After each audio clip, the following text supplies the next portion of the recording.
یہ شہر یروشلم کا کوئی ویران اور خاموش شہر تھا، جہاں ہزاروں مردوں کی ہڈیاں دو پہاڑوں کے درمیان بکھری پڑی تھی۔ ایک بزرگ پہاڑ کی اونچی چوٹی پہ کھڑے تھے اور اللہ کی بارگاہ میں ہاتھ اٹھائے دعا میں مصروف تھے۔ ہر مخلوق حیرت زدہ آنکھوں سے اس منظر کو دیکھ رہی تھی کہ اچانک ہواؤں میں خنکی بڑھنے لگی اور میدان میں بکھری ہوئی ہڈیاں حرکت میں آ گئی۔ ان بوسیدہ ہڈیوں میں گویا جان آ گئی اور وہ آپس میں جڑنے لگی۔ موت کی اس خوفناک وادی میں ایسا کیا ہوا جو قوم بنی اسرائیل کے لیے عبرت کا نشان بن گیا؟ اور وہ بزرگ کون تھے جن کے دعا سے یہ معجزہ پیش آیا؟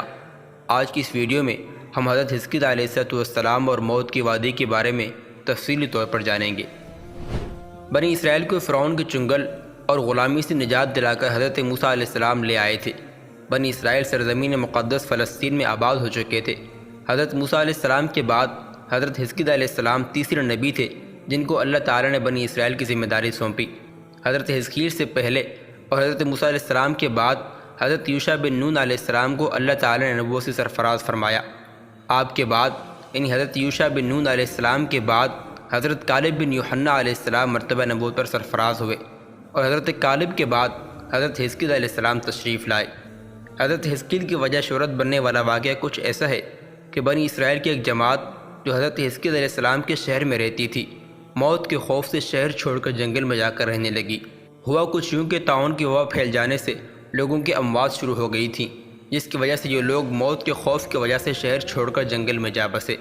اللہ تعالیٰ کو ان لوگوں کی حرکت بہت زیادہ ناپسند ہوئی، چنانچہ اللہ تعالیٰ نے ایک عذاب کے فرشتے کو اس جنگل میں بھیج دیا، جس نے ایک پہاڑ کی آڑ میں چھپ کر اور چیخ مار کر بلند آواز سے یہ کہہ دیا کہ تم سب مر جاؤ، اور اس خوفناک اور بھیانک چیخ کو سن کر بغیر کسی بیماری کے بالکل اچانک یہ سب کے سب مر گئے۔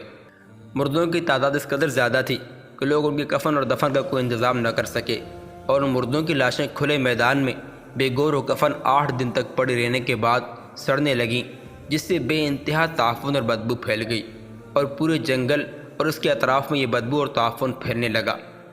کچھ دنوں کے بعد حضرت حزقیل علیہ السلام کو اس جنگل سے گزر ہوا اور اپنی قوم کے 70,000 انسانوں کی اس موت ناگہانی اور بے گور و کفن لاشوں کی فراوانی دیکھ کر رنج و غم سے ان کا دل بھر آیا۔ آپ دیدہ ہو گئے اور باری تعالیٰ کے دربار میں دکھ بھرے دل سے گڑ گڑا کر دعا مانگنے لگے کہ یا اللہ، یہ میرے قوم کے افراد تھے جو اپنی نادانی سے یہ غلطی کر بیٹھے کہ موت کے ڈر سے شہر چھوڑ کر جنگل میں جا بسے۔ یہ سب میرے شہر کے باشندے ہیں، ان لوگوں سے مجھے انس تھا اور یہ لوگ میرے دکھ سکھ کے شریک تھے۔ افسوس کہ میری قوم ہلاک ہو گئی اور میں بالکل اکیلا رہ گیا۔ اے میرے رب، یہ وہ قوم تھی جو تیری حمد کرتی تھی اور تیری توحید کا اعلان کرتی تھی اور تیری کبریائی کا خطبہ پڑھتی تھی۔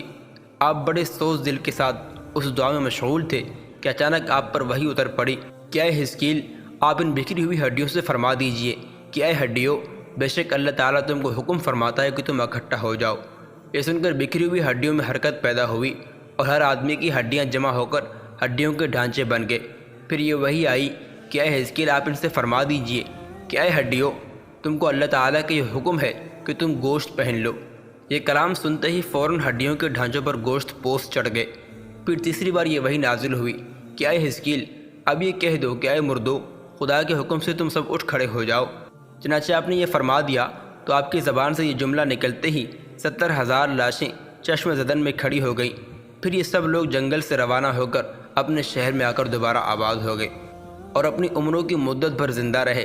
لیکن ان لوگوں پر اس موت کا اتنا نشان باقی رہ گیا کہ ان کی اولاد کے جسموں سے سڑی ہوئی لاش کی بدبو برابر آتی رہی، اور یہ لوگ جو کپڑا بھی پہنتے تھے وہ کفن کی صورت میں ہو جاتا تھا۔ چنانچہ یہ اثرات آج تک ان یہودیوں میں پائے جاتے ہیں جو ان لوگوں کی نسل سے باقی رہ گئے ہیں۔ یہ عجیب و غریب واقعہ قرآن کریم کی سورہ بقرہ آیت نمبر 243 میں اللہ تبارک و تعالیٰ نے اس طرح بیان فرمایا کہ اے محبوب، کیا تم نے نہ دیکھا تھا انہیں جو اپنے گھروں سے نکلے تھے موت کے ڈر سے، اور وہ ہزاروں تھے؟ تو اللہ تعالیٰ نے ان سے فرمایا کہ مر جاؤ، پھر انہیں زندہ فرما دیا۔ بے شک اللہ تعالیٰ لوگوں پر فضل کرنے والا ہے، مگر اکثر لوگ ناشکرے ہیں۔ دوستو، موت اور زندگی اللہ تعالیٰ کے ہاتھ میں ہے۔ جس سے اس کا وقت پورا ہو چکا ہو، وہ اس موت سے کتنا ہی دور بھاگنا چاہے، وہ اس سے نہیں بچ سکتا۔